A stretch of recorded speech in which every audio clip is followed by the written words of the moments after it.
Over here, guys, talking about my background, it's been more than 15 plus years of experience since I'm working in this domain. And at the very first, I came to know about the cybersecurity during my college days.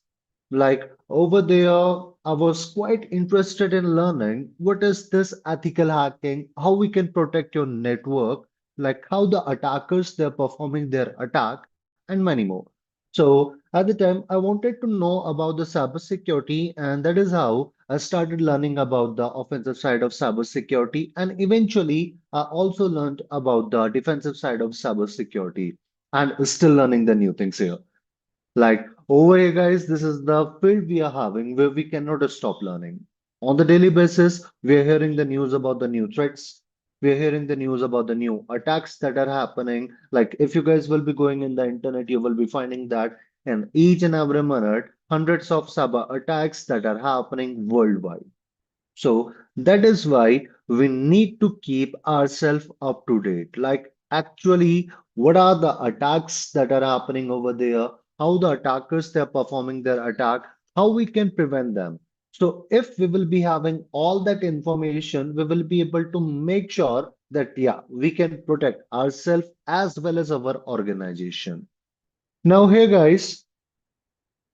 Talking about the certification, so as I was saying that I started from the very basics. So I started with the CompTIA A plus. That is the most basic certificate we can say that is present over there. One of the most basic certificate in which we got to know about like the system, the components we are having of the system, right? Like whether we are talking about the network part, a bit about the network part, whether we are talking about your system, RAM, hard disk, SSD, and many more.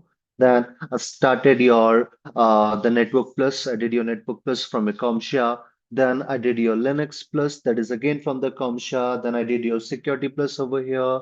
We got I got the CH, then your CYSA, the C200, your SOC, your CHFI, ECIH, and many more down the line.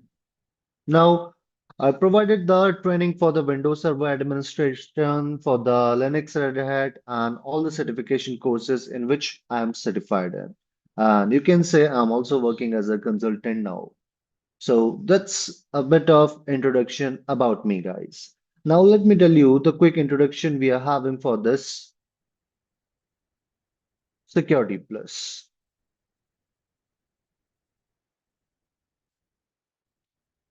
Just a moment. Let me share my screen.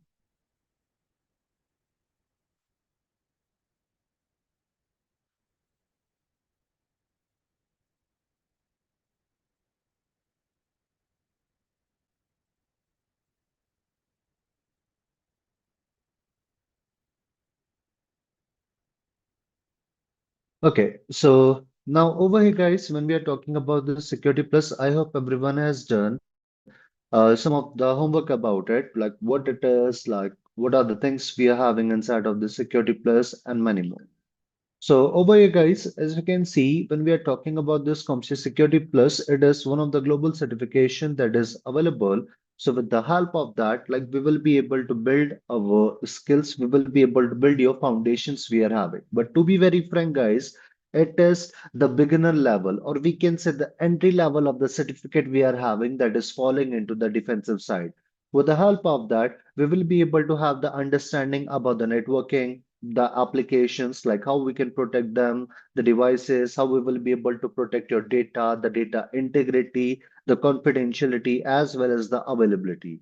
So over here, guys, on this Security Plus, like although it is written that we are going to focus on the hands-on skills so that we will be able to tackle the real world challenges over there. But to be very frank, guys, like over here, instead of having that much of a practical, they're having a lot of theory inside of it.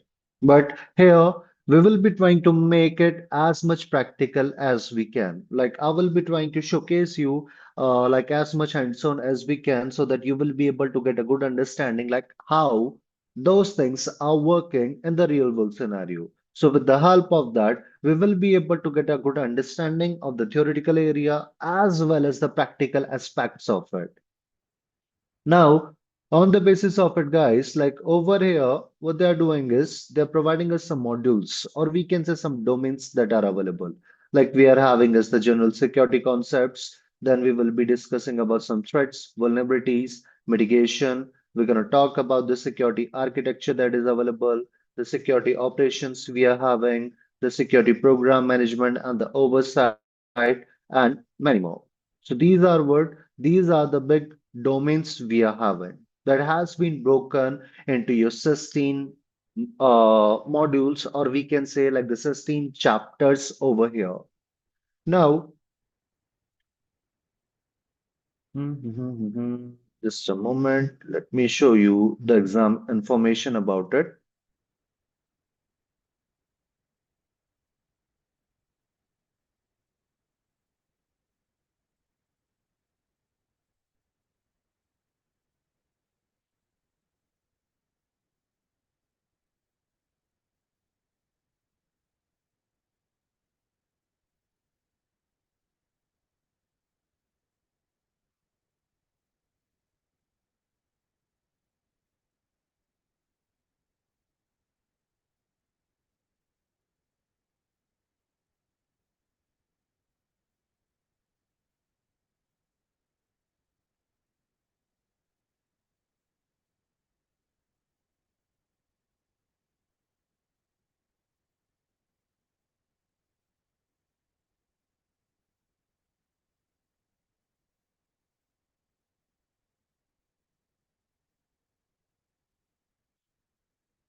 And over here, guys, when we are talking about the Security Plus certification, it will be only valid till year 3 years. Like after that, what we have to do is we need to renew the certificate, right? Like it will be getting expired over there. Either we can go ahead, we can utilize our CP points we are having, right? The continuous education points we are having, and with the help of that, we will be able to go ahead and we will be able to renew our certificate, or either we have to pay the fee over there.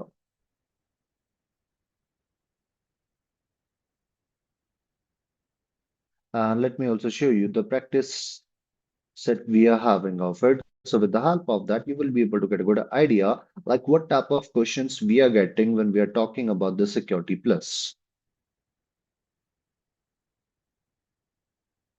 Here, now you guys can see we are having this some of the questions that are available when we are talking about the version 7.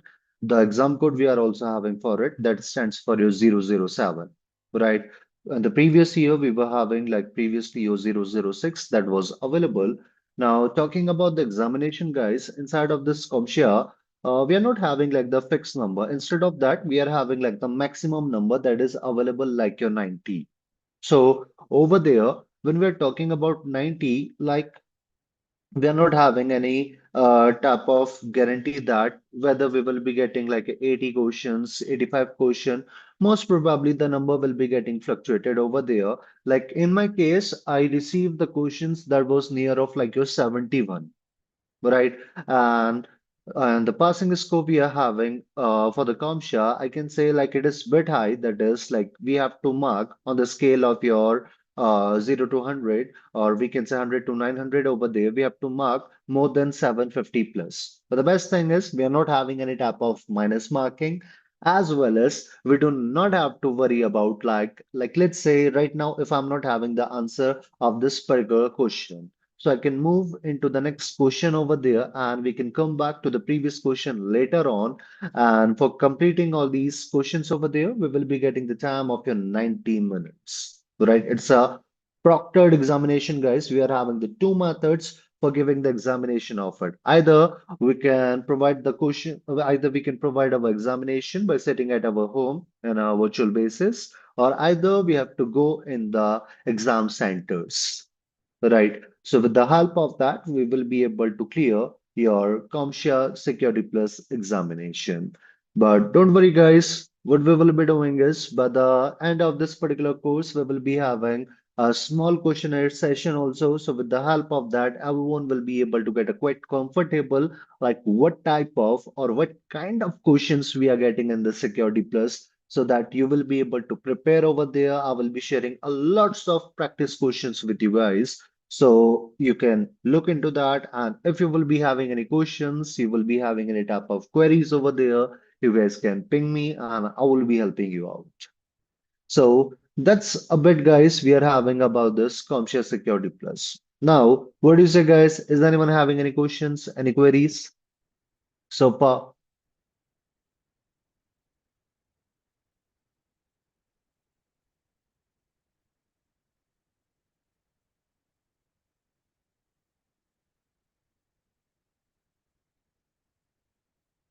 you guys can also give your answer into the chat box, guys. No problem with it. And No, sir. okay.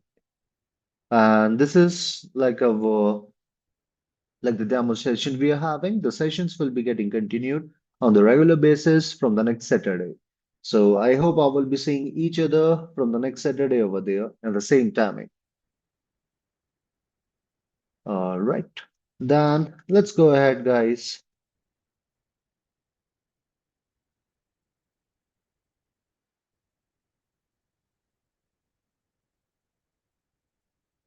So over here, guys, whenever I'm starting my training, whether we are talking about this Conscious Security Plus, whether I'm talking about the CTIA, that is the Cyber Threat Intelligence Analyst we are having, whether we are talking about the SOC, the CH, I always ask a question to all of my candidates. Like the reason is like over here, we all are wanted to learn about the cybersecurity, or either we all are already working in the field of your cybersecurity. But a lot of time I have seen the participants, they're having a bit of a confusion between what is the cybersecurity and the information security we are having. Any guess? What do you say, guys? What is the main difference over there that is present in the cybersecurity and the information security?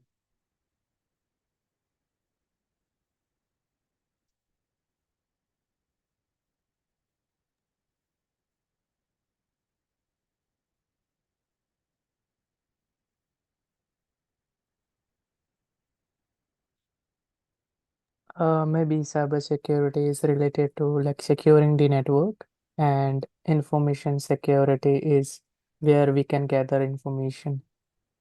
Is it?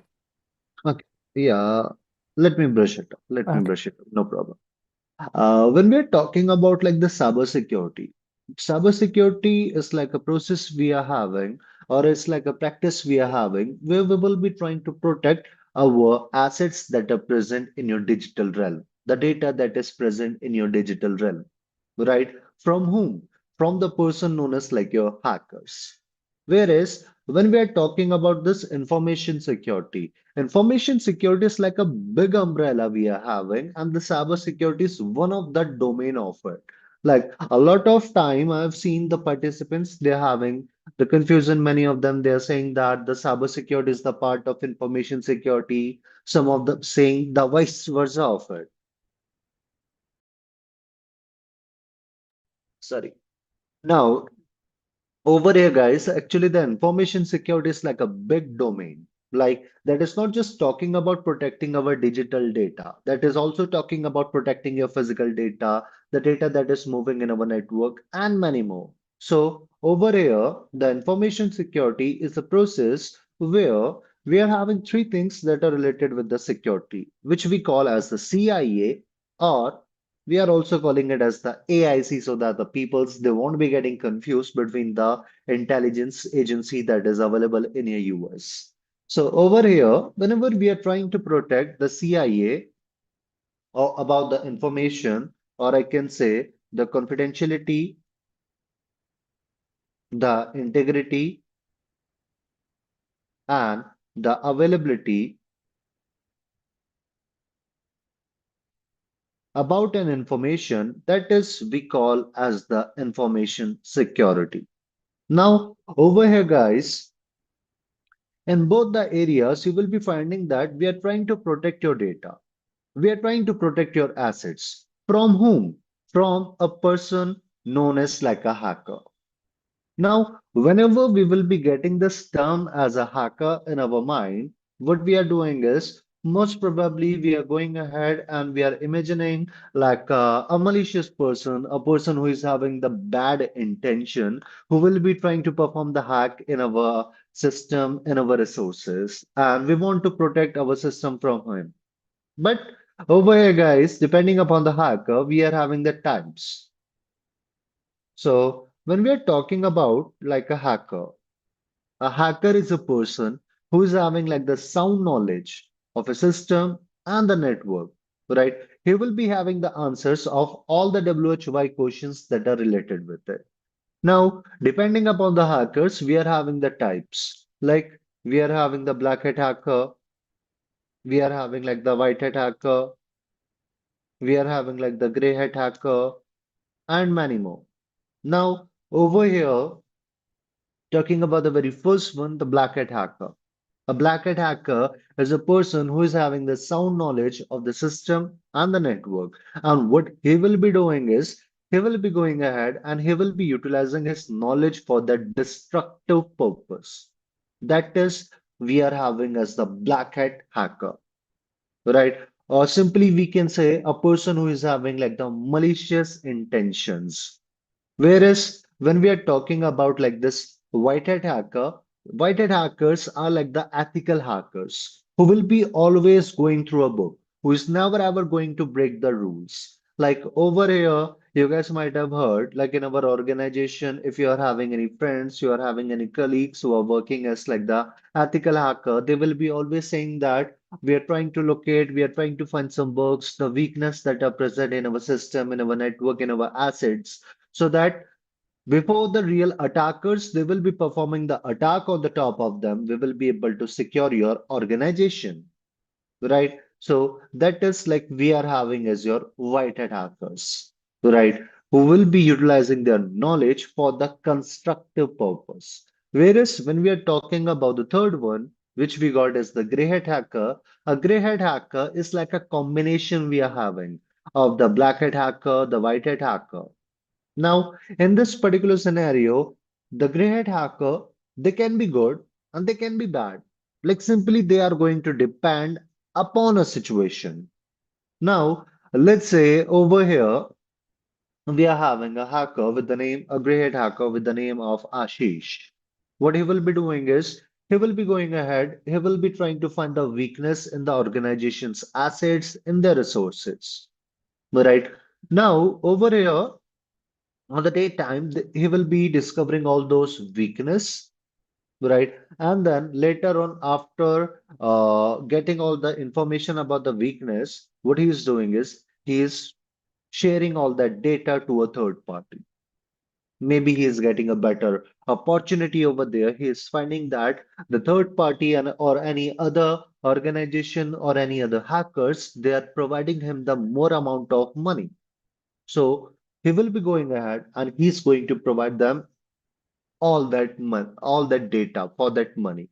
Now, because of that, our organization, they have to be a huge amount of loss. That is like we are having as a gray hat hacker, right? In the daytime, he's working as like ethical hacker who will be finding the weakness, who will be reporting to the organization, like, hey buddy, these are the weakness which I have discovered in your system, in your resources. So please try to fix them before the real attackers will be performing the attack on the top of them. Right. But in the evening, he's also selling that information to a third party. That is like we are having as the gray hat hacker. Similarly, if we will be giving the example for it, we are having like the bug bounty hunters also. Like the bug bounty hunters, they will be performing the exploits, they will be performing the attack in our resource. And after that, once they will be able to discover the information about the weakness, then they are going to report it to the organization. So that is like we are having as the bug bounty hunter. Now, over here, guys, that is what we are having like the hackers and the information security and the cyber security. Like over here, guys, after that, you guys can see we are having these three terms that are available, which we are having as the confidentiality, the integrity, and the availability. Now, I hope you guys are having the good understanding Like, what are those attackers we are having that will be trying to threat, that will be trying to attack on our resources, and how we will be able to protect them, whether we are talking about the cyber security, whether we are talking about the information security. Now, over here, guys, when we are talking about this confidentiality, let me go ahead and let me brush it up these concepts for you so that you will be able to understand what they are. Now, over here, guys, like with the advancement of time, these three were not enough, right? They are known as like the elements of information security.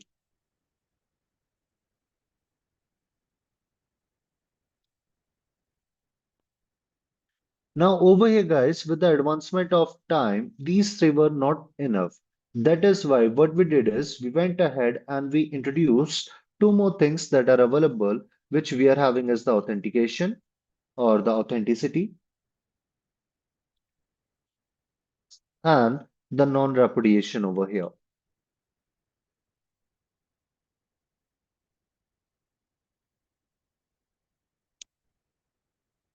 Now, over here, guys, the very first thing which we are having that is your confidentiality. Confidentiality.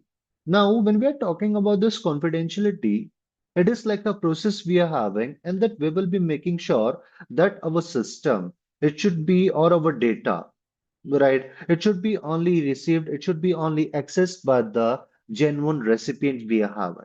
Now, let's say here, what I want to do is I want to send some data to Krishna. So over there, I need to make sure only Krishna is the one who is able to see what type of data that we are exchanging over there. So with the help of that, we will be able to make sure all the data which I have exchanged, right, it is remaining safe and sound. Only the genuine person was able to see what are the things that are present over there. Now, over here, guys, for maintaining this confidentiality, what we are doing is we are utilizing we are taking the help of your encryption,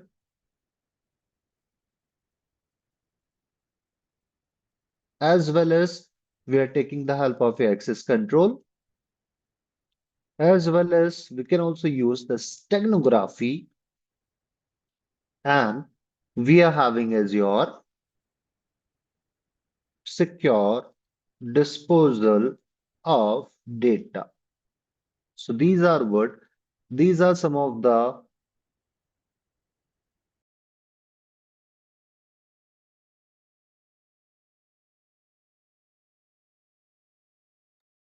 sorry for that. Like, if you guys are finding my mic mute, it must be like I'm coughing over here. Extremely sorry for it, due to all the weather. Now, over here, guys, these are some of the controls that can help us to ensure the confidentiality of your data.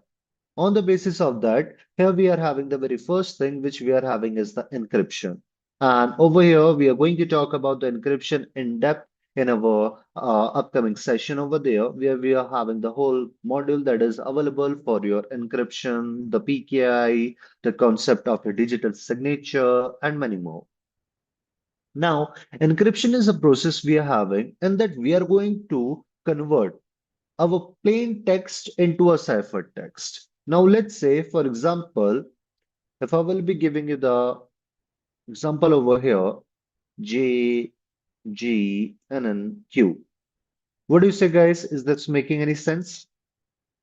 This J, G, N, N, Q? Nope, right? Yes.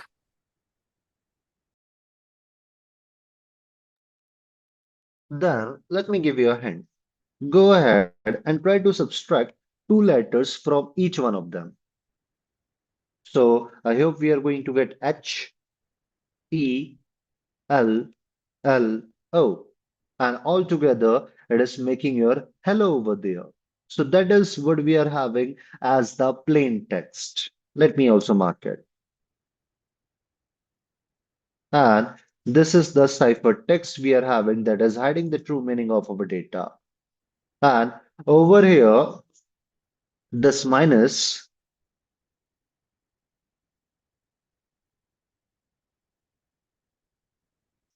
This minus sign we are having, that is we got as the algorithm that can remain public, no problem with it. Whereas when we are talking about this two, that is we are having as the key and which we have to ensure that we are able to securely store it, we are securely able to protect it. Now, in this particular scenario, when we are talking about this two, or when we are talking about this minus, this is like simply the encryption algorithm we are having, right? Like you guys can also get to know like whatever the encryption algorithm which I have used for securing my data. But I need to make sure this too, the secret key we are having, it should be getting stored in a secret manner, right? Only I and the recipient, they should be having the information. What is the secret key we are using for securing our data? If everyone is having the information about it, then they will be able to find the plain text. Now, in this particular scenario, guys, over here, let me show you practically like how this encryption will be working. Now, for that, guys, here you guys can see I'm utilizing my Kali Linux. Right. Now, later on, I will be sharing you all the links we are having. I will be sharing all the machines and the write-ups for the installation and many more. So over here, what we have gotten is we have gotten like this virtualized environment, and on the top of this virtualized environment, we will be performing all our practicals. So it is going to be our home lab. So using that, you will be able to get a good understanding of all those areas, and even after the training, you guys will be able to utilize them. Now over here, guys, I'm just looking for the online encryption and decryption.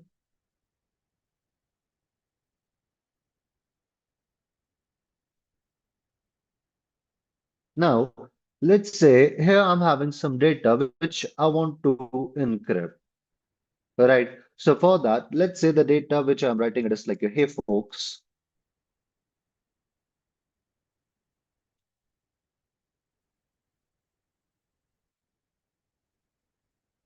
hope you are doing great. Now, I will be trying to encrypt this data with a custom secret key. Now, let's say the secret key which I'm creating, it is like your hunters. I will be clicking on your encrypt, and you will be finding that what it will be doing is it will be providing us this data. Now, after that, if I will be trying to decrypt it without putting this secret key like this, it will be giving us an error. It will be saying that we are facing an error while decrypting this particular data because we are not having any information about the secret key, right? So over here, anyone can get to know about the algorithm which we have used for protecting this data or for encrypting this data. But we have to make sure we are securing this secret key. Now, let me go ahead and let me provide them the secret key over there. Decrypt it, and here you guys can see we are able to see the data in the plain text. Now, similarly, over here, let me show you how the confidentiality it is working when we are accessing the things that are present over here in our browser. So for that, I'm going to use a tool with the name Wireshark, right? When we are talking about this Wireshark, it is like a network protocol analyzer tool we are having. With the help of that, we will be able to keep an eye on the data, on the traffic that is moving in our network, right? Whether we are talking about the inbound or the outbound. So from here, I'm going to provide the information about the interface, right? And that is we are having as the eth0.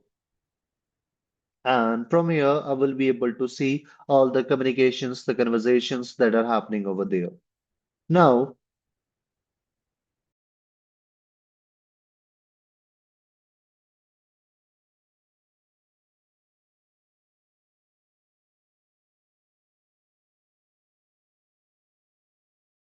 now over here, guys, I'm having this particular website that is not using your HTTPS, right? If I will be looking into the URL, you will be finding that it is saying that the connection is not secure.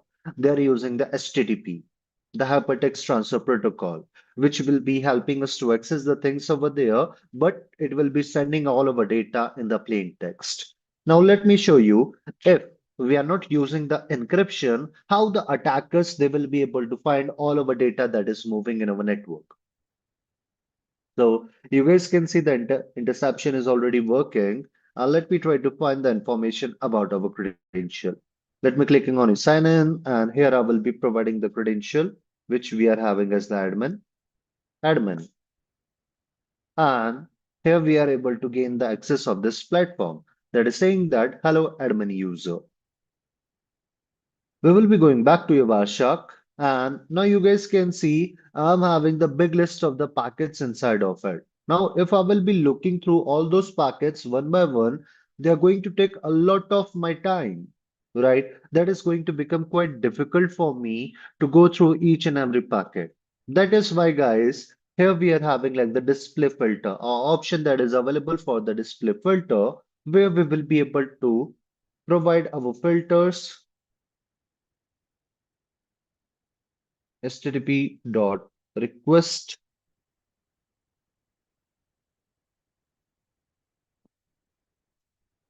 equals to post.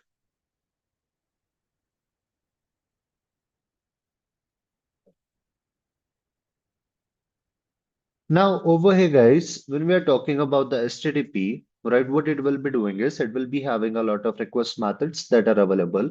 And here we are having the post. The post that is getting used when we are trying to perform the login over there. Now let me try to open it.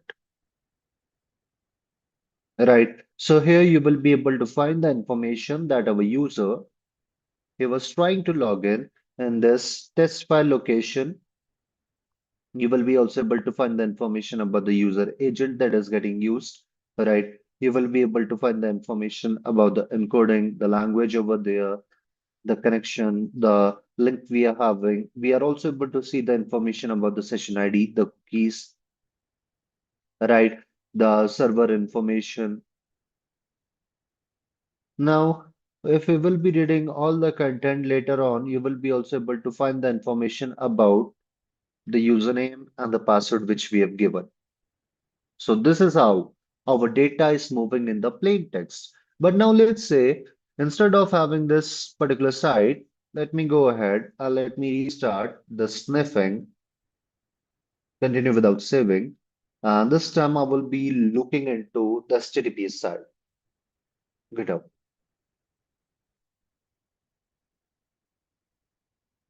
Let's see.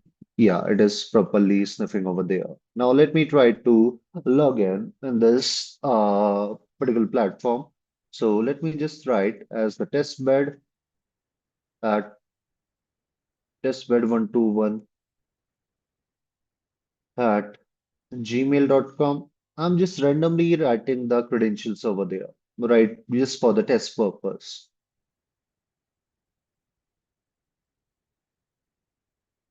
If I will be clicking on the sign in, it will be saying that incorrect username and the password since both of them are incorrect. Now, if again I will be going ahead and I will be trying to look for whatever the data that was present over there. So what it will be doing is it will be providing us the protocol. It will be providing us the port number that is available like your 443, right? And the address we are having for this GitHub, it is providing us like a 140, then something, something, something. Right. If we will be going ahead and we will be looking into over here, this is the area that is containing the information application data. But the problem is this time, this whole data, you will be finding that in an encrypted manner, right? That is not going to make any direct sense we are having over there. So that is how we are having as the encryption that is available over there. With the help of that, we will be able to make sure if the user is having the information about what is the key that is getting used over there, the secret key, then only they will be able to access our data.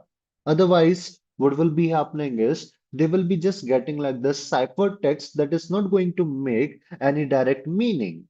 That's we got as the encryption. Later on, we will be discussing about the types of encryption we are having, like whether we are talking about like the symmetric encryption, asymmetric encryption, right? As well as we will be discussing about the types of like the cryptographies and many more. Then afterwards, we are having as the access control. Now, when we are talking about this access control, it is like a process we are having, and that we are going to define like what are the privileges as well as what are the restrictions that are being allotted to a particular user. Now, let's say over here, we are having an organization, and in the organization, it is not like that. We are going to provide all the privileges to our users. Instead of that, we will be going ahead and we are going to use this access control. We will be just providing them the privileges so that they will be able to perform their day-to-day tasks, so that they are not going to face any type of difficulty while performing their work. Right. So for that, we are having this area as the access control. And we are going to talk about the access control in depth when we will be discussing about the IAM, that is the next module we are having after your encryption. Right. With the help of it, we will be able to go ahead. We will be discussing about the access control, right? As well as what are the attributes we are having, the types we are having of the access control, and many more. So for this access control, let me also show you a quick example. With the help of that, you will be able to get a good understanding like how we are utilizing it. Now I'm just showcasing you from the basis of your Linux. So over here, guys, as you guys can see, I'm running some commands over there, right? So do not worry about it. Like, although when we are talking about the prerequisites we are having for the Security Plus, that we should be having the good understanding about the network as well as the system over there. But no worries, when we will be starting our session, we will be first trying to cover our prerequisites so that the participants are not going to face, you won't be facing any type of difficulty later on when we will be talking about those abbreviations, when we will be performing all those practicals and many more. Now, over here, guys, again, the command which we are having is the sudo su, which stands for the super user do switch user. And with the help of it, we will be able to switch to the, you can say we will be able to gain the access of your, like the admin, or in the Linux, we call it as the root, right? In Windows, we call it as the administrator. But over here, when we are talking about this Linux over there. In the Linux, we are calling it as the root. Now, in this particular scenario, what I will be doing is I'm going to create some files, right? So when we are talking about this environment for checking all those policies, for checking all those permissions, we can simply give the command ls-la, right? That will be going ahead, that will be listing our files as well as our -la. It will be providing us the information about all those files and the programs that are present, the detailed information about them, as well as whatever the permission that are available. Right. So over here we are having D, that stands for directory. R, the root. The read. Then we are having is the write. Then we got the execute. That is we are having for the root. Then after that we will be having like the groups. Then we are having like the others. So let me go ahead and let me create a directory.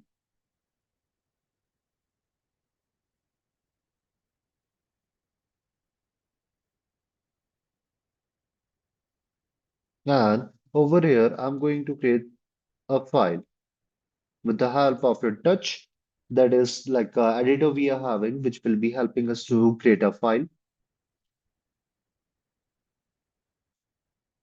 Test.txt.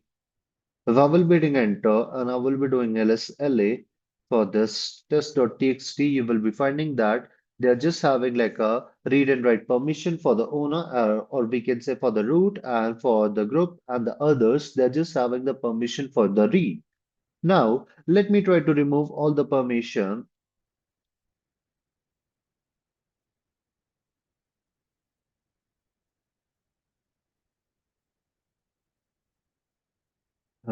With the help of the command chmod, and I will be just giving the permission to our owner, which we are having as the 7, and for the others, I'm writing as the 00, right? Then let me write the file name. So over here, guys, the 7 stands for read, write, execute, right? And the 0, it will be denoting that for the groups and the others, I'm removing all the permission. If I will be doing it, you guys will be finding that only this person is having the all the access to perform the task with that file. Now, let me switch to a normal user. So Kali, and over here, you guys can see we are having this test.txt file. Now, let's try to edit this file. You guys can see it is saying that permission denied.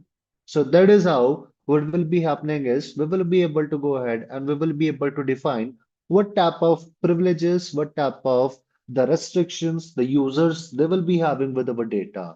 And this type of you can say the access control is known as your DAC, which we call as the discretionary access control, in which the owner of a resource is going to define like the privileges and the restrictions with this resource. Now, after that, guys, we are having the next one as the steganography. Now, when we are talking about this steganography, it is like a process we are having, and that we will be going ahead and we are going to hide the data behind of some other type of media. Now, let's say what I'm having is I'm having some image, I'm having some audio file, I'm having some video file. Now, behind of all those areas, what I will be doing is I will be trying to, you can say, hide my another data. So if you're having the information about it, like what type of data is present or what type of data we are hiding behind over there, then only we will be able to find the information. Otherwise, we are going to simply skip that part. Now, for that, let's try to look into it, like how we will be able to perform it. Mhm. Or how the steganography is getting performed.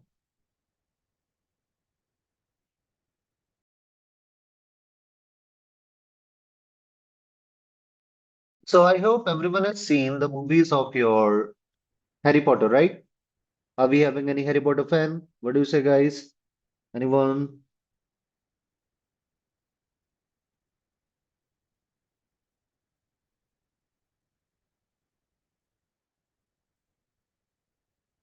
Yep. Now, over here in this particular area, guys, I'm just trying to download some image. It can be any, right? I'm just randomly selecting any image. I'm just going to make sure that it is like the JPG, not the web page. Save image as uh like your JPG. Okay, let me save it. All right, the file has been saved. Just a moment. Let me drop that particular file inside of a folder so that we won't be getting a lot of data over there. Now, over here, guys, what I've done is I just saved this particular image inside of my system. Let me open it for you. What do you say, guys? Are we having anything suspicious in this image? Or No. everything looks normal? Yes, normal. Normal, right? Now, let me try to show you the properties for this file also. Anything suspicious, guys? No. Nope. Right. Mhm. So over there, we are just having like a complete normal image file over there. Now, in this particular scenario, let me try to create some text files and then I'm going to put those text files behind of this image.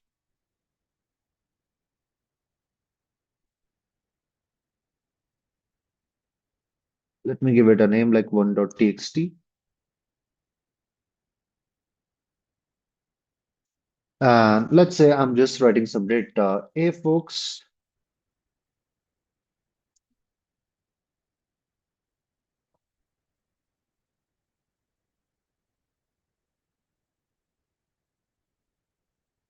here are the secrets, or let me write super secrets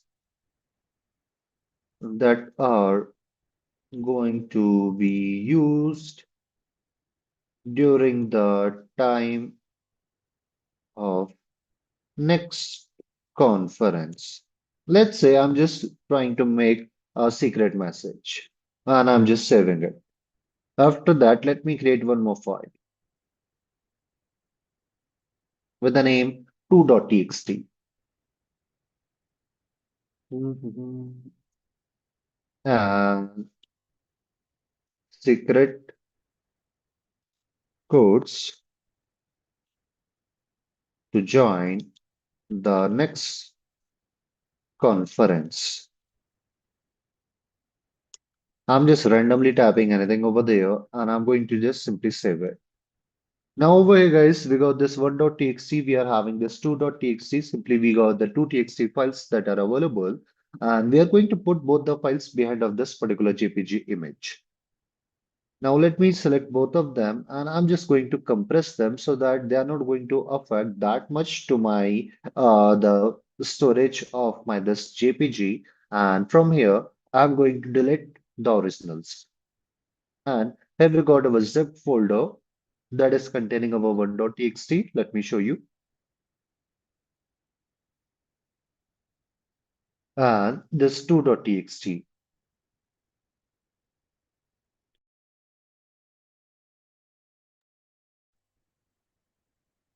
Now let me just rename it as it got a pretty long name over there. Again, I'm a bit lazy in terms of writing like the big name. So let me just write it like your 121.raw.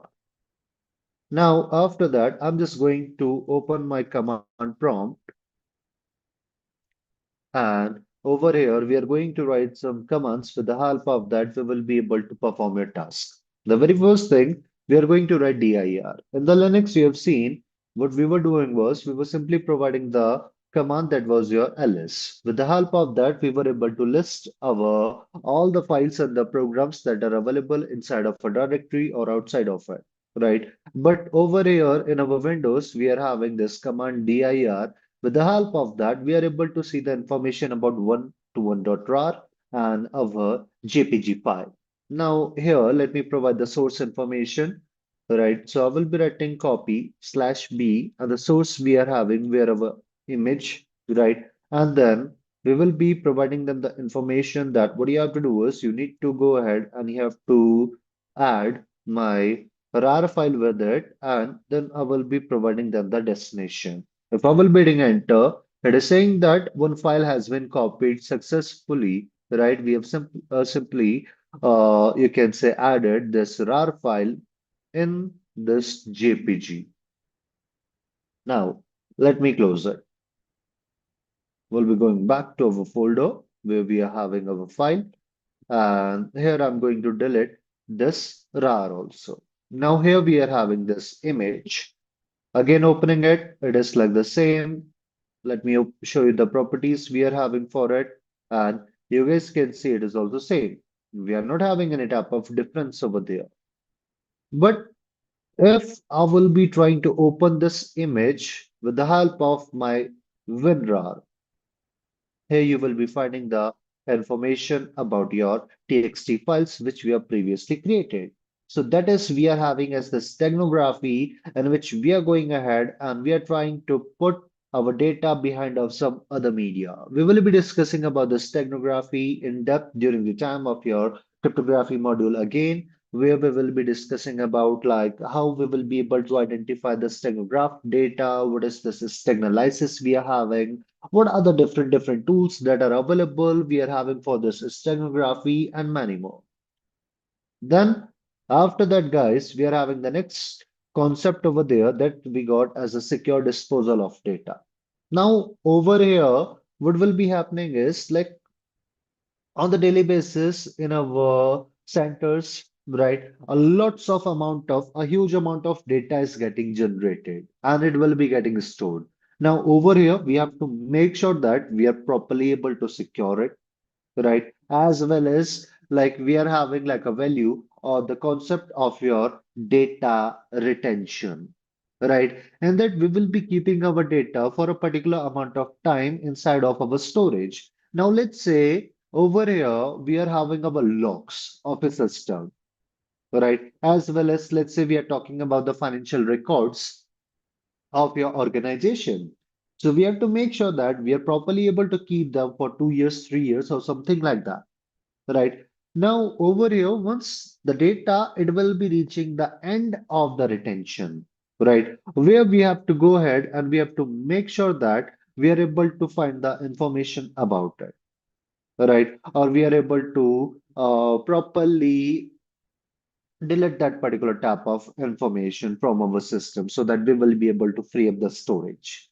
Now, in this particular scenario, like many times, let's say I'm having some sort of data in a notebook and I'm finding that, okay, I don't need that particular notebook. The work of that notebook is done, right? But the notebook was containing a lot of confidential information about me. But what I'm doing is I'm just simply saying that that particular data is not more useful for me, so let me just throw it in my trash can. Now, because of that, if any attackers, they will be finding the information about that particular notebook, they will be able to utilize it, and using that, they will be able to quickly go ahead and they will be able to find all those data about me. Now, that is like a problem over there because the attackers are able to find the sensitive information about us. That's why here we are having the concept of the secure disposal of data, where we have to make sure that once our data it will be reaching its retention period, what we have to do is we need to make sure we're securely disposing that information so that we will be able to make sure that our data is not falling into the wrong hand. Now, let's say if I'm having some data that is present in a file in a notebook, then in the organization we are using like the paper shredders. Using that, we will be able to make sure that particular information is not going to be in a wrong hand. Let's say if I'm having your pen drive, if I'm having like the hard disk, the CD or the DVD, many times we are just simply trying to burn them. So using that, we will be able to make sure that particular data is not going to fall into the wrong hands over there. So these are some of the concepts or the controls which we can utilize for ensuring the confidentiality. Then after this, we are having this integrity. That is a process where we are going to make sure that only the authorized, only the genuine users, they can make the changes in our data. Now, let's say over here, guys, I'm sending you a message on the WhatsApp group like, hey folks, let's start our next session by, instead of your 9 a.m. IST, let me write the timing as your 11 a.m. IST.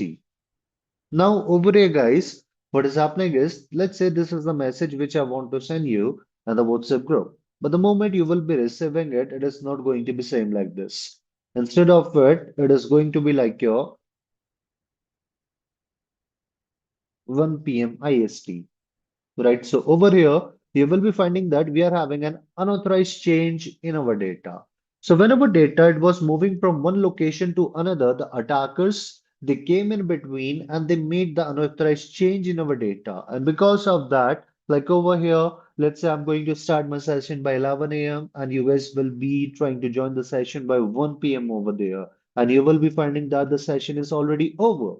So that is like we are having as your breach of your integrity, where the attackers they are able to make the unauthorized changes in our data. Now to ensure that in our data, only the authorized, only the genuine users are able to make the change, they are able to update, they are able to delete, add the data inside of it. So for that, what we have to do is we are using a concept which we call as a hashing.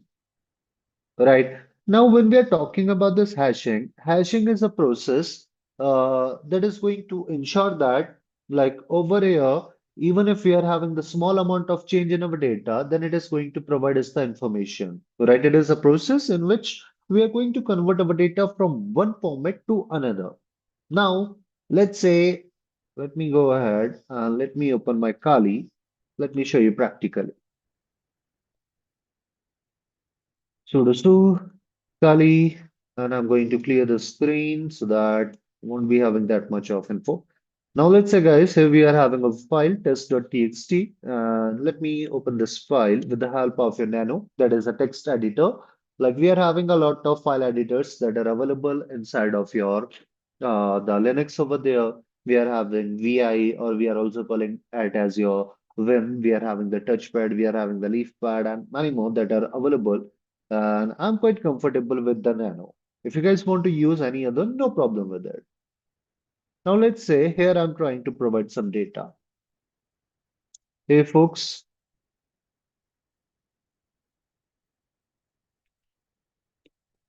welcome to the session of Security Plus.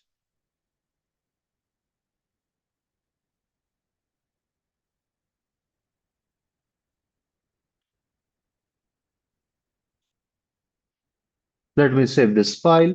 Now over here guys, let me show you the content which we have given over there. Now this is the data which we have given inside of this file. Now over here guys, let me use the hashing over there. So for that I'm going to use the MD5 sum. It is MD5, it is a hashing algorithm, although it is weak, we are not using it. I'm just using it over here so that we will be getting like a small output over there. Now inside of this particular area, I will be writing MD5 sum and then I will be writing the name of your test.txt. If I will be hitting enter, you will be finding that it is creating a output over there that is going to remain fixed unless and until we are not making any type of change in our data, unless and until we are not changing the hashing algorithm, we will be always getting the same output. Let me again make the hash of it. You guys can see always it is providing us the same output that is starting with your 94 and that is ending with your 438. Now, let me try to make some changes in this test.txt file.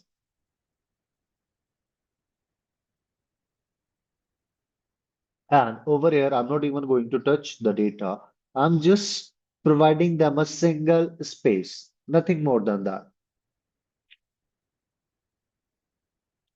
And here you will be finding that they're providing us now a different output because of the small amount of change which we have created. So with the help of that, we will be able to make sure that the data that I'm storing inside of my system, first I need to also calculate the hash of it. So later on, I can store the hash of the original file inside of my system. Later on, whenever I need to check that whether that particular data is the Gen 1, whether it is having any type of unauthorized changes or not, I can again calculate the hash and I can compare with the hash that is present in my database.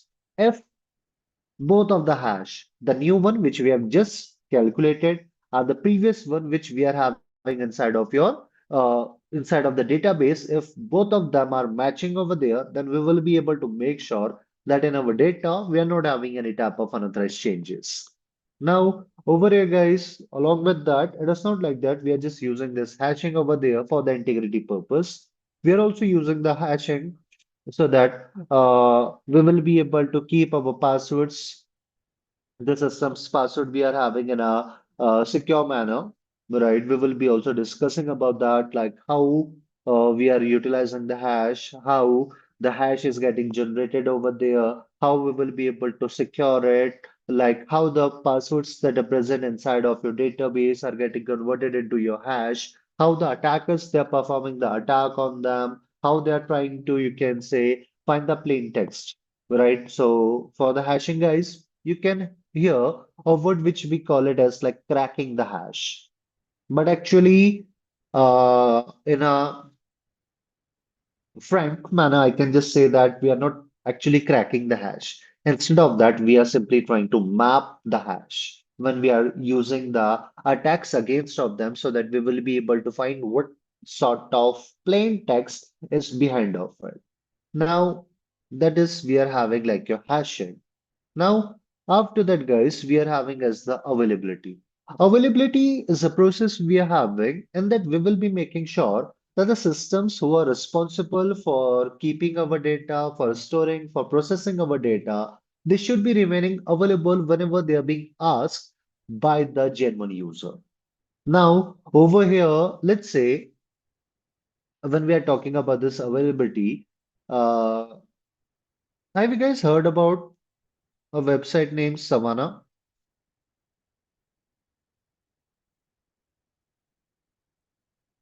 Is it related to song, like music? Uh, no, it is like e-commerce site, basically a clothing website we are having for females. Let me just change the example. Okay. Have you guys ever tried to book your railway ticket during the time of festival? Yes. Most probably, many times you have found that the railway website it is getting down or it is not responding over there. Anyone who has noticed that part?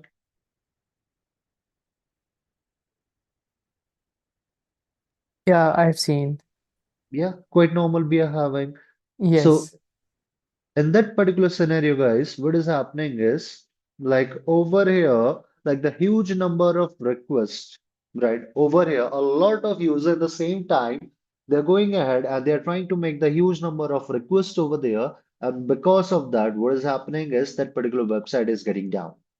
And because of that, we as a normal user, we are not able to book your railway ticket.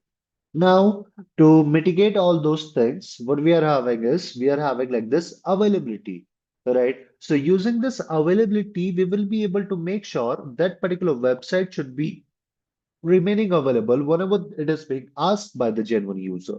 Now, in this particular scenario, like over here, what we can do is like we can try to increase the resources we are having for their website. Like we can increase the resources of the server, right? As well as the CPU the CPU uses we are having. Like if we are having the small amount of the CPU, then we will be increasing the power of the CPU, the RAM we are having, as well as the storage. As well as here we are also using another solution which we call like the load balancer. We are also going to talk about the load balancer in our upcoming session when we will be talking about the DOS, which stands for the denial of service attack, and that the attackers they will be trying to consume the availability of your resource.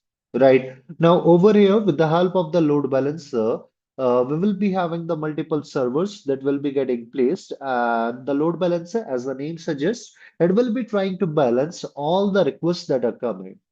So using that, we will be able to make sure like not a single system is getting affected from all that request that is coming over there.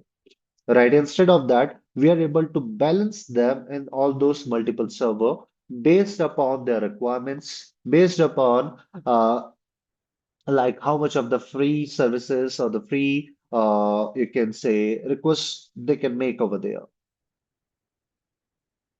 Right. That is we are having like the availability.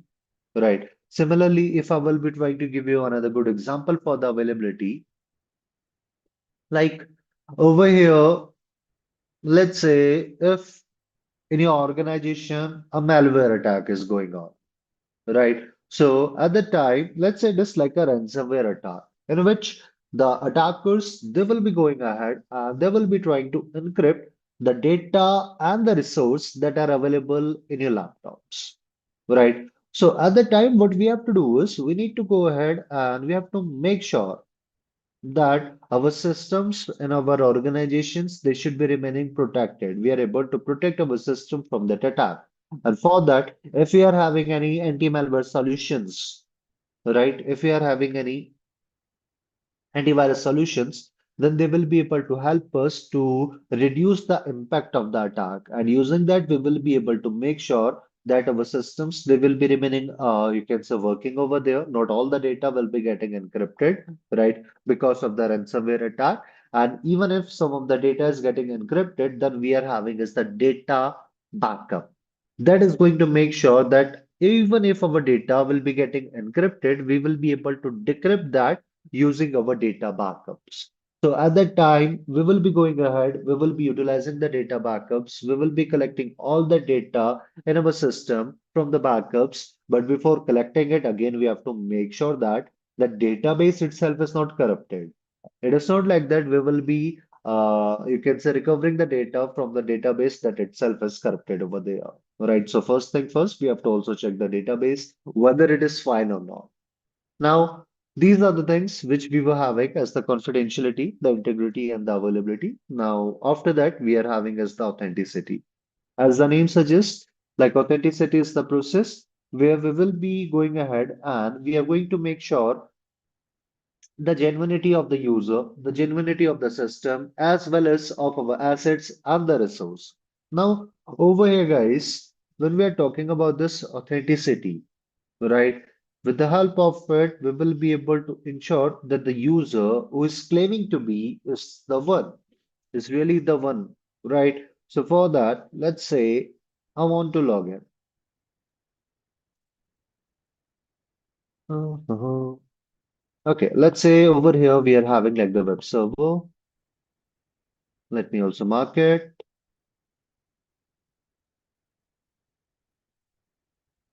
And here we are having the application front, the web application front.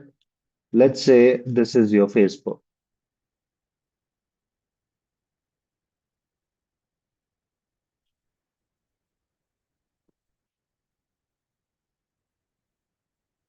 And here then we are having as the database.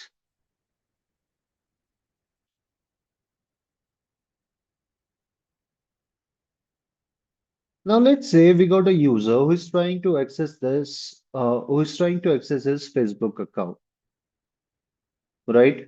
We got this user who is trying to simply access his Facebook account over there. So for that, what he will be doing is he will be going ahead and he will be looking into the login page for the Facebook. And once he will be finding the information about the login page, he will be going ahead and he is going to provide his credential, right? He will be providing his username and the password.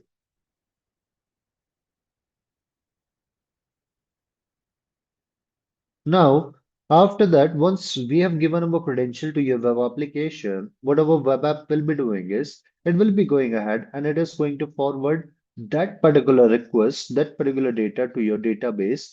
That was here we are having someone who is trying to access his Facebook account, and for that, he's providing me the credential that is like this user and the password.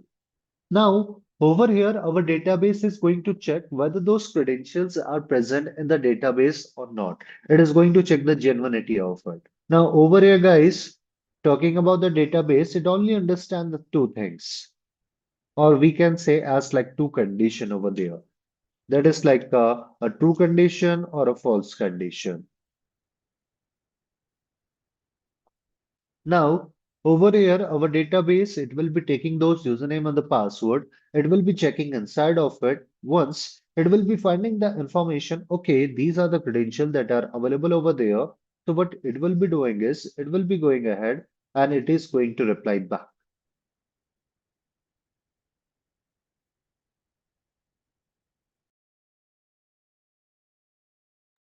It is going to reply back to the web application, and that particular reply it will be happening on the basis of the true condition since those credentials are available in our database. And then later on, using that, our user he will be able to log in into his Facebook account and he will be able to perform whatever the task he wanted to do. Now, after that, let's say we are having another scenario, right, where user he will be providing his username and the password, same scenario, like the credential will be sent it to the database and they will be getting checked over there. Now let's say if those credentials are not available. So at that time again, the database it is going to reply back, right? And that will be in terms of your false condition, right? And the user he will be simply getting an error message that will be saying that incorrect username or the password.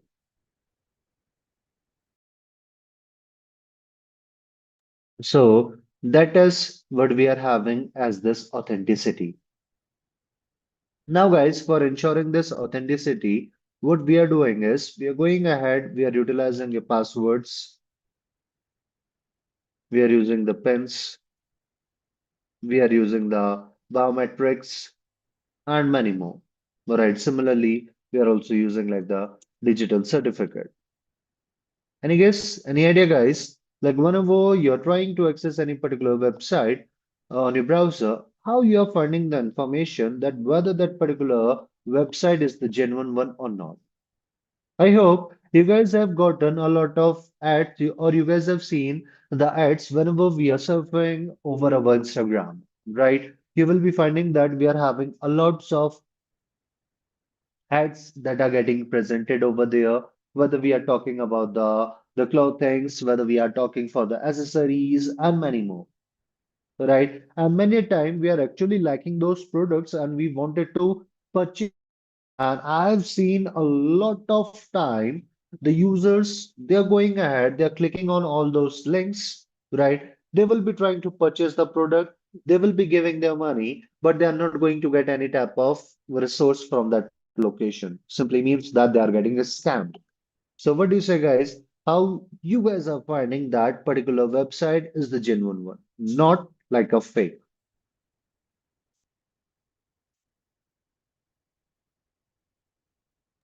With the help of certificate and the URL.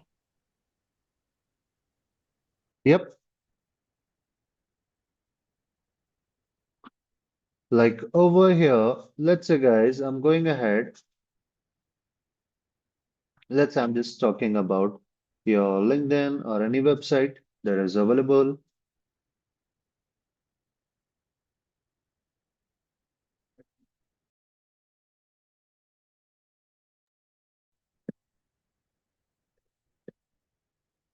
Now, let's say I've just opened this particular platform we are having for the LinkedIn. Now, in this particular area, you will be finding that we are having this padlock that will be saying that this particular area is secured.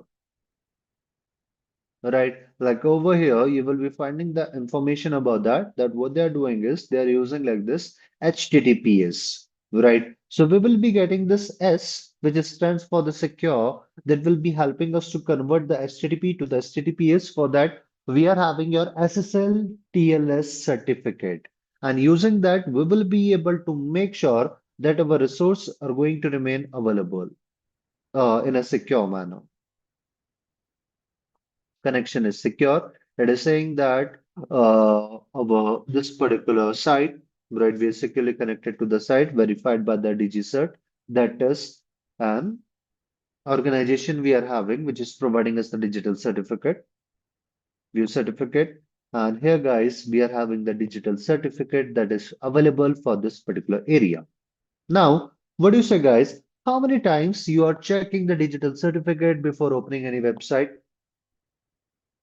I hope most probably zero or once in a moon, right? Yes. Great. So over there, we are having something known as your OCSP, the Online Certificate Status Protocol. Now, let's say, guys, whenever we are accessing any particular site like this one or any of the website which we have accessed previously, so in that particular scenario, it was not like that. I was always checking the digital certificate. So over here, whenever we are trying to access them on behind of our browser, this OCSP, this protocol, it will be working, the Online Certificate Status Protocol, that will be going ahead and it is going to check whether that particular location is having a digital certificate or not.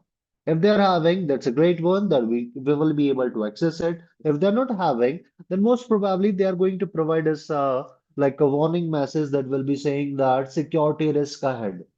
Do you want to access it or not?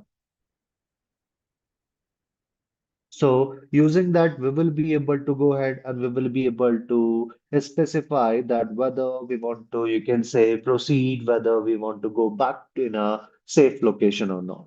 So that is what we are having as the OCSP. Using that, we will be able to ensure that, yeah, the certificates are valid over there, they are available. So we will be also discussing about it during the time of this cryptography. Then after this, we are having is this non-repudiation. Non-repudiation is a process we are having, and that we will be going ahead and we will be ensuring that like a preparator cannot later deny on performing those tasks. Now, over here, guys, you have seen we got the CCTV cameras that will be available nowadays almost everywhere. So a person later on cannot deny on being performing those actions. Now, let's say we are in our office and let's say we got some sort of grudge, right, against of our colleague, against of our staff, or something like that. Just for the example, guys, it is not like that we have to perform these type of things. Now, over here, one day I will be going to my office and I will be start racking the things. Right. But later on, I cannot say that I have not performed those activities because everything is getting recorded by that CCTV camera that is available over there. So the security team, they can later on go ahead and they will be specifying the information. They will be simply showcasing me the record that you were the one who has performed those activities. That is how we are using the non-repudiation. Right. Similarly, if we are talking about in the terms of your cybersecurity, so over here we are using like the digital signatures.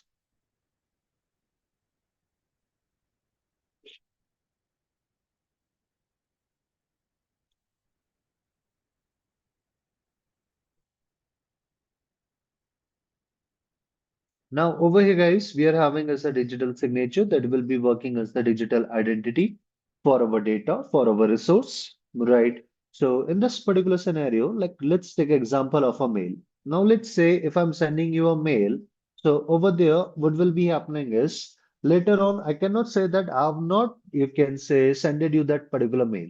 Reason, because now that particular mail on the bottom, it is also containing my digital signature. So later on, I cannot deny that I have not sent you the mail, and also you cannot later on deny that you have not received the mail, right? If in our organization we both are using the digital signature, we are going to have this particular area to make sure that everything is working fine. Like previously, if I will be going back, like your 10 to 15 years from today. Right. So at that time, if we needed to make any type of request for the leave, or if we needed to make any type of request for the holiday, so at that time we used to write like a letter, right? Like physically, we will be going ahead, we will be taking a paper and the pen, and we will be writing a letter, then we will be sending it, right? But after some time, this digital signature, the encryption over there, they came into the picture, right, for our emails, and that is how, like, it has become like the secure mode of communication. And now, if we have to make any type of leave, if we need to make any type of request for the leave, or we have to perform any other type of task, what we are doing is we are simply using our mails, right? So all those sort of things are happening with the help of this digital signature and the encryption that is getting used over there. Now, over here, guys, we are having like the triangle, which we call as the dad triangle, right? So we should be having also the information about it.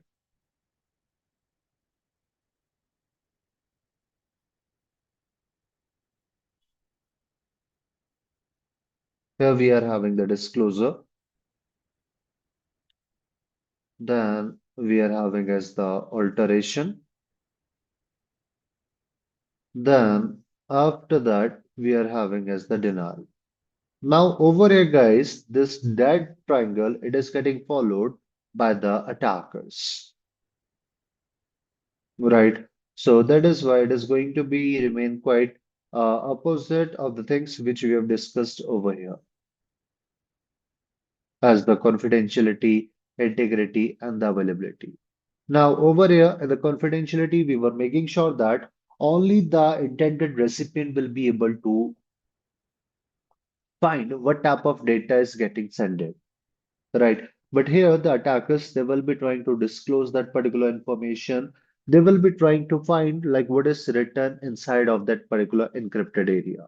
Then we were having like the integrity where we were making sure that in our data, we are not having any type of unauthorized change or we are not having any type of alteration in our data. But here, the attackers, they will be trying to make the unauthorized changes in our data. Then after that, we were having like the availability where we were going ahead and we were making sure that our system or our resource, they are going to remain available. But the attackers here, they are using like the denial. Now, after that, guys, over here, we are having like our next topic, which we got as the CSS, the Cyber Security Framework.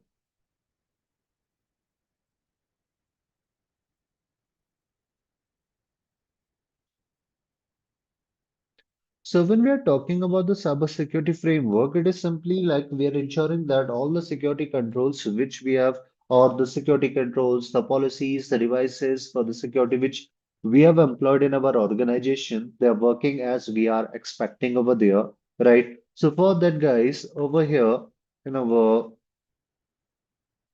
Security Plus, we are having like the NIST, right? The NIST cybersecurity framework that is available over there.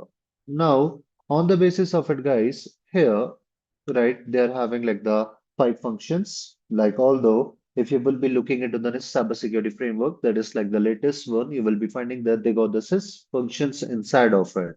But in our Security Plus, they're just having the five functions, right? So we are going to talk on term from that. We are having like the identify, then we got the protect, then we got the detect, then after that, we are having as the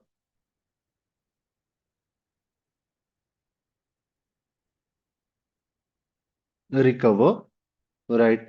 Now over here, let me simply grab an image that will be having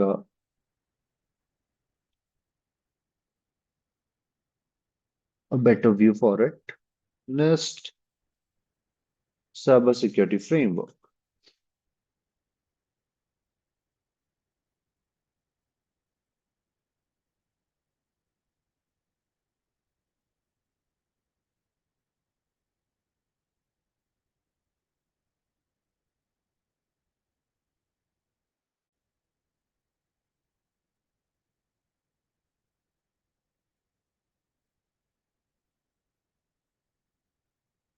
Now over here, guys, you can see what we are having is we got this cybersecurity framework that is available over there. Now in this particular scenario, we are having identify, protect, detect, respond, and the recover. Now over here, the very first thing we got as the identify. See, in our organization, before actually protecting anything, we should be having the information like what we have to protect. Now, let's say in the organization, I'm having like your hundreds of systems. I'm having the hundreds of different sets of data. So in that particular scenario, it will be quite difficult for me to go ahead and to protect like the resources in our organization if I'm not having the clear understanding for what actually we have to protect. So that's why here we got the very first thing as the identify.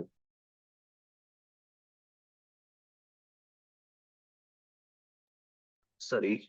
So identify is the state in that we will be going ahead and we will be trying to find the information about the assets which we have to actually protect in your organization. Right, so we will be listing out, okay, these are the critical assets of your organization. These are the systems that are having our critical services that are running, that even if they will be getting down for a single minute, then our organization, they have to face a huge amount of loss, right? So that is, we are having like the identify in which we will be going ahead. We will be listing out all the assets which we have to protect of our organization. We will be finding the methods, how we can protect them. We will be defining the policies for it and many more.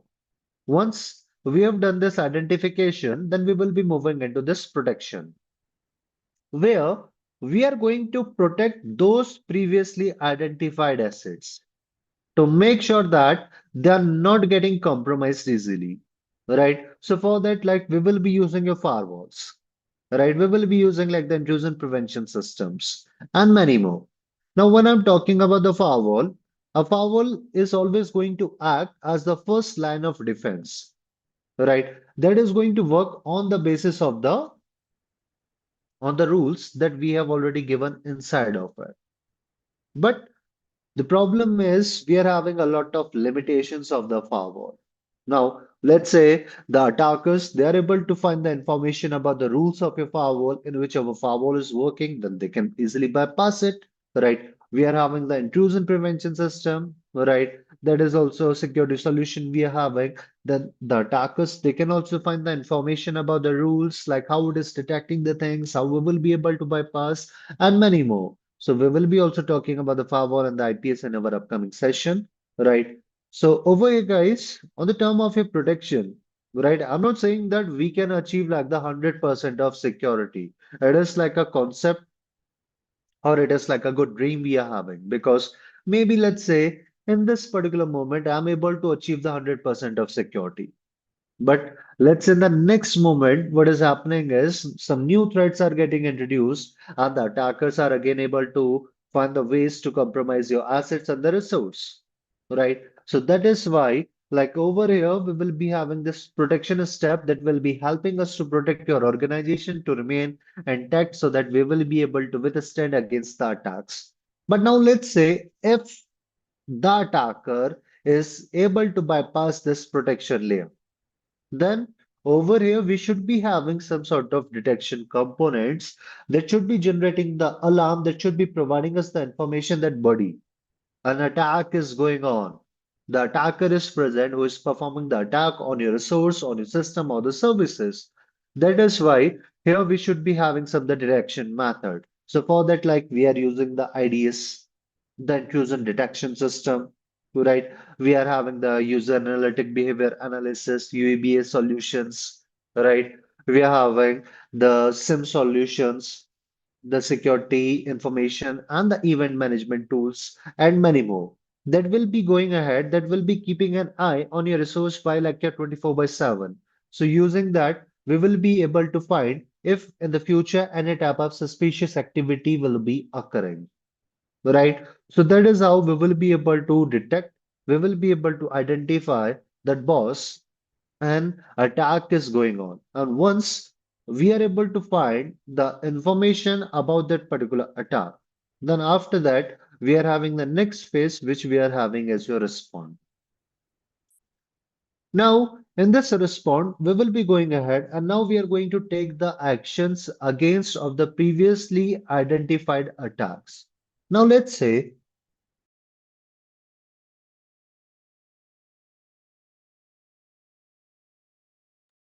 sorry. Now, let's say, guys, when we are talking about this response, like we have previously identified during the time of this detection, that the attackers, they are going ahead and what they are doing is they're trying to perform like an attack which we call as the brute force. In the brute force attack, the attackers, they will be trying to gain the access of a system and the account we are having. And for that, they will be performing like a password attack in which they will be utilizing all the possible combinations which they can utilize over there. Right. So one by one, they will be using all those combination unless and until they are not finding the correct one. Right. So over here, once we are able to detect that, okay, a brute force attack is going on against of your resource. So what we will be doing is we will be going ahead and we will be utilizing some rules for your the authentication. Like we can utilize like the multi-factor authentication. We can use like the two-factor authentication. Like even if the attacker he is able to find our username and the password, is still he won't be able to access your account. We can also create like the account lockout policies like that. If our account is active for 15 minutes, half hour, 1 hour, then it should be getting inactive, right? Means that we need to again sign in over there, right? As well as we can create like the rules that if we are finding that multiple failed login attempts in a particular period of time. Like let's say under your 5 minutes, you are finding multiple failed login attempts, then what you have to do is you need to simply block that particular account, right? You have to block that particular user account so that we will be able to make sure that the attackers not able to gain the access of your account over there. Right. And once it is done, then we are having as the last step, which we are having is the recover. In the recover, we have to make sure that we are able to go ahead and we are able to ensure that our system it is ready to use as well as it is free from the traces of all those attacks and we can use it in a continuous manner without facing any type of issues. So these are the things, guys, that are available inside of the NIST cybersecurity framework. Now, on the basis of that, in our information security, we are also having some goals, right? We are having a lot of different types of controls that are also available over there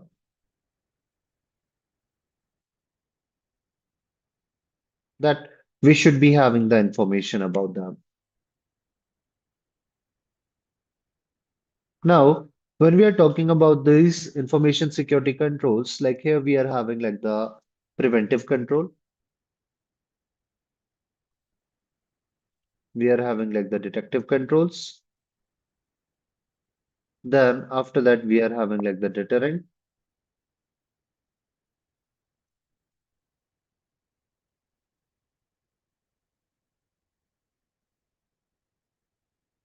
and we are having like the recover. Now, in this particular scenario, when we are talking about this preventive controls.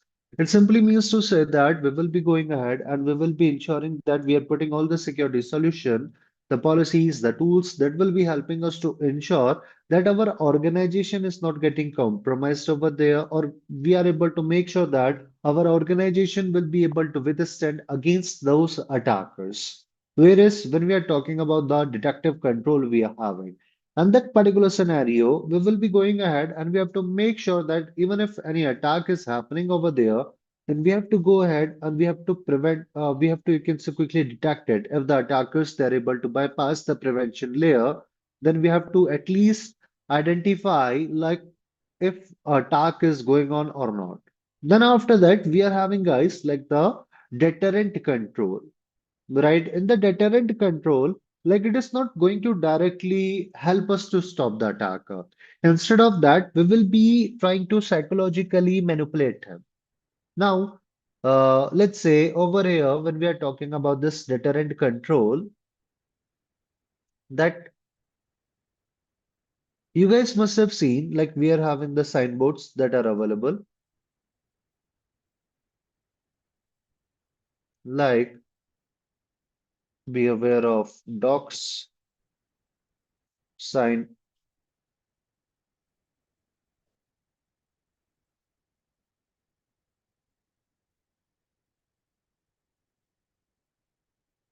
Now over here, guys, you can see what we are having is we are having like the signboards that are available over there, like be aware of dogs. Now let's say I need to get inside of a particular premises.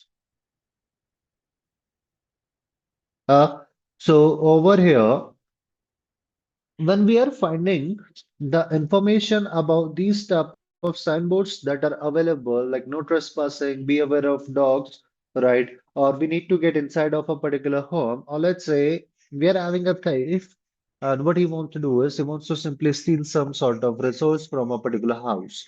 But if he will be finding like these type of signboards, then he will be getting the idea that okay, they are having quite a of you can say dangerous dog over there, right? Or quite a you can say ferocious dog we are having, right? So because of that, he will be getting psychologically manipulated over there, and he's not going to enter that particular premises. So that is like we are having as the deterrent over there. Then after that, we are having as the recovery, right? And that we have to make sure that we are having all the security solution that will be helping us to make sure once the attack will be done, then we are able to recover our resources. Right. So, guys, these are some of the information security controls we are having in our upcoming sessions. We will be discussing about them in a much more detail and as well as what are the other aspects that are related with them. Now, what do you say, guys? Anyone having any questions, any queries so far which we have discussed over here? You guys can also give your answers into the chat box. You guys can also put your questions, your queries in the chat box. No problem with that. I'm also actively looking into them. So right now you are just giving like brief details about what we'll be learning like after this session, right? Yeah, Raghunath. Okay. And what about Linux and Python? So you'll be like Uh, guiding us regarding this as well, right? Not the Python. We are not going to use any language over here. But Mm-hmm. yeah, I will be guiding you for the Linux part over there.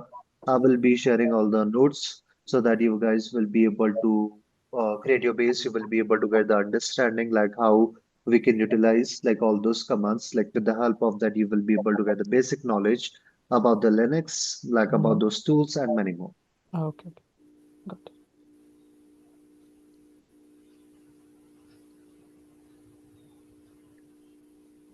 What do you say, guys? Is anyone having any question, any queries?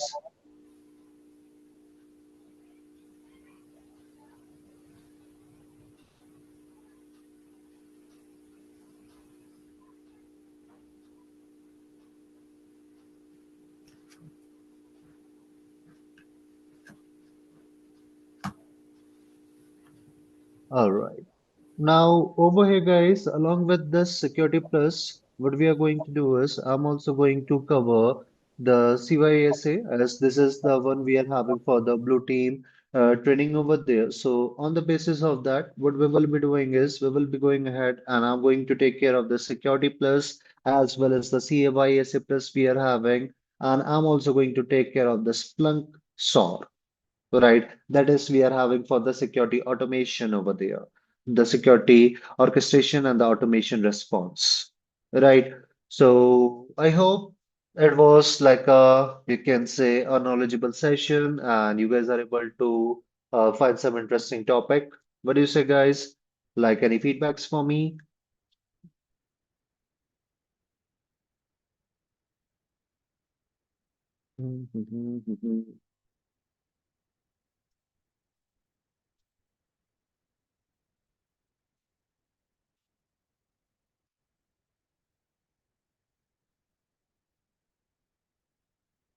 All right.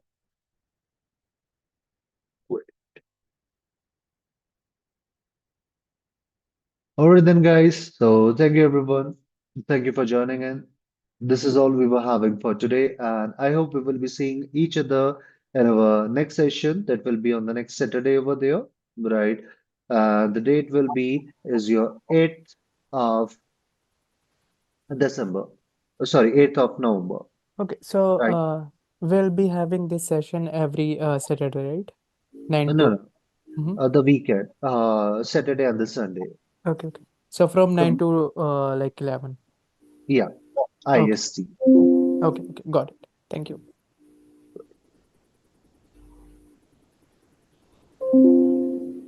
Okay, thank you, Ashish. Bye. Thank you, everyone. Thank you for joining Um, in. where we can Have a get the recording. Dinesh, you can connect with the operation team we are having, and they will be helping you with the recording parts. Okay, Sure. Yeah. Thank you. great.